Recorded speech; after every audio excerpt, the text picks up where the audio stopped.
What a glare on these glasses. Wow.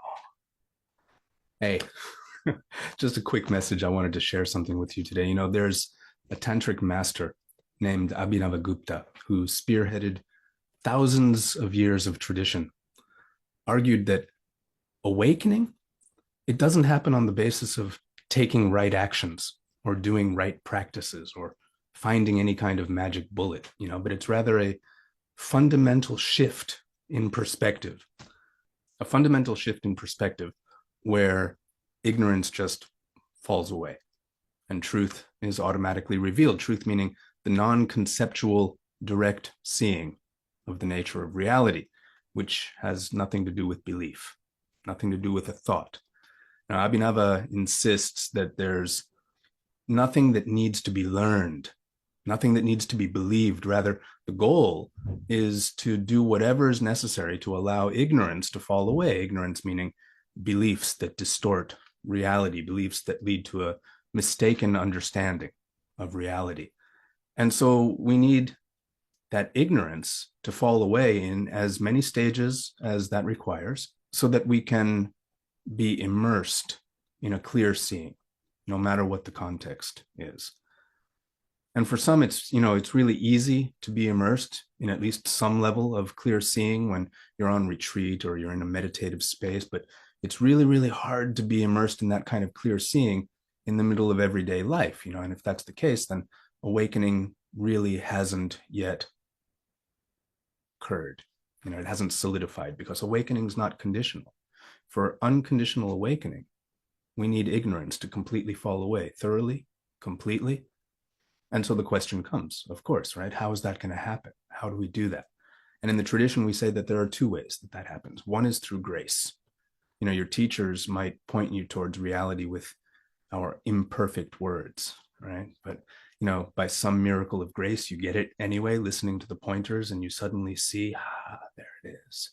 And then there's going to be a physiological response of wonder and relaxation, and the straining and all the striving is done. And that's the case when you see reality clearly.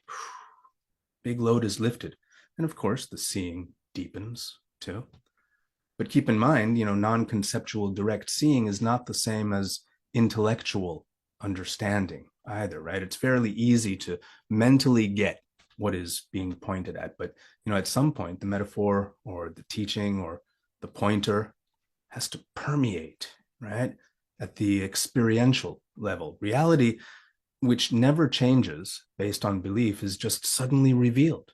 It's recognized. And the intellectual concept becomes a non-conceptual experience. The second method is what we call vikalpa sanskara, refining understanding, until you can directly see what is from the simple pointing out instruction, as Abhinava calls it.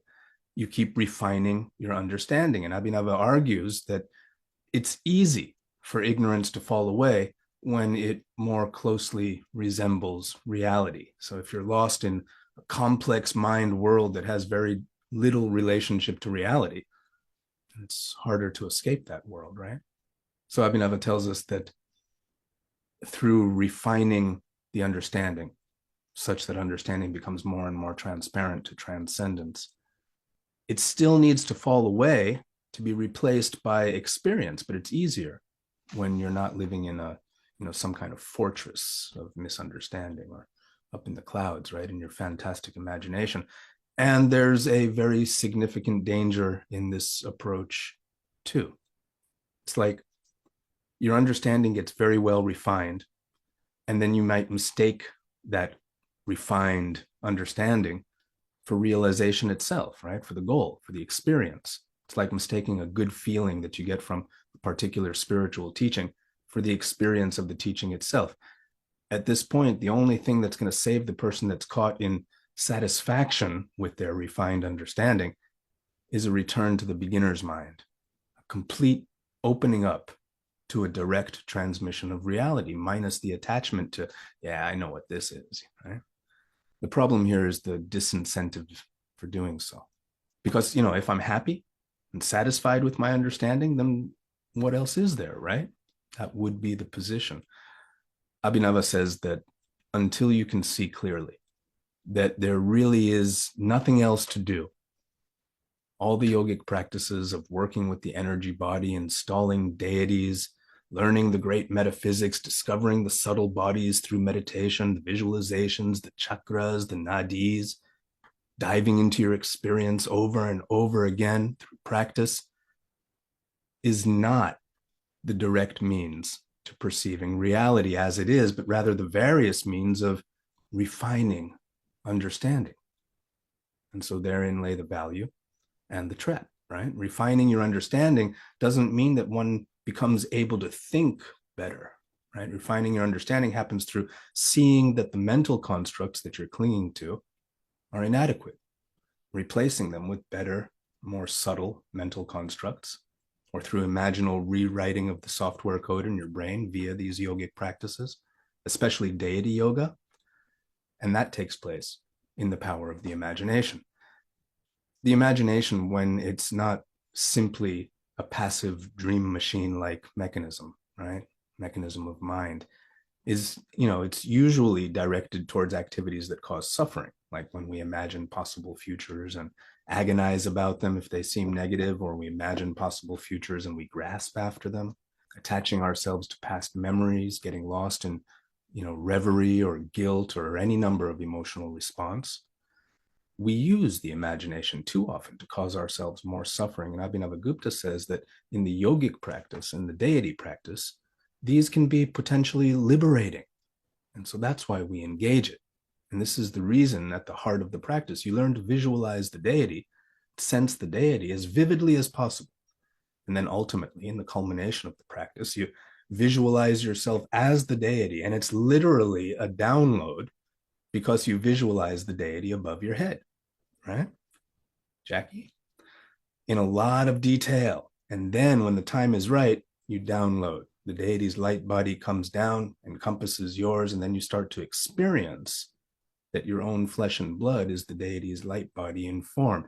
In other words, you're seeking to overwrite your self-concept with a vision of what you are that more closely corresponds to reality. And again, this is why we burn away the body image with meditations like the incineration practice too, right? So that your self-concept approaches more closely the true nature of reality. When you visualize yourself as the deity in their glorious body of light, with all their powers and attributes, with their instruments and weapons and things, these things represent capacities, potencies of consciousness. And, you're supposed to come to understand that you have these same powers and potencies, not the limited personality, the self that you think you are, but the you that you actually are, the light of consciousness, unbound, fully invested with the capacity of bliss, fully aware in any context, with the power to express in any form and to experience unrequited joy. And yet, the danger of this path is found in the potential to deify the ego instead, to exalt oneself in such a way, and this can be seen in the case of countless gurus who have gotten lost this way, to suddenly believe that I am all that, to understand the potential and get lost in an ever so slight expansion of ego consciousness that says, okay, it's a done deal. Now I know I'm all that. Got it. No. When you got it, you'll more than likely be pretty cool about it. I don't know. Different dispositions and journeys, to be sure. My guru was a wild guy. I was a wild child. What am I saying? I'm saying that knowing the danger lessens the danger. So just be discerning and humble. And, none of the yogic practices are of any help unless they do contribute to your discernment and humility. So that's really a good sign that the practice that you're engaging in is something good. If it's leading to better discernment, if it's leading you to a more appropriate interaction with reality as it is. That's what this whole thing is about, to be able to see clearly. This whole message was brought about because I was sitting here and I just remembered something that my guru said to me once upon a time. I was asking him about his gurus because, I look at him and I see he's the end all be all of everything. And I was just like, tell me about your gurus. And And he was like, my gurus gave me really, really good eyes to see the reality. And that's all he really said about it. Tell me little anecdotes here and there. But that was the big one. That's the message that stayed. Being able to see reality as it is, right? That's the underpinning lesson. That's the first and primary teaching that all of the sages are agreed upon. All of the lineage teachings begin with, you are that. Be with reality as it is, and there's really no more to do, no more place to go, nothing better to aspire for. Reality. Hey, looking forward to class in just 14 hours. Hope to see you. Real awakening. Blessings upon blessings.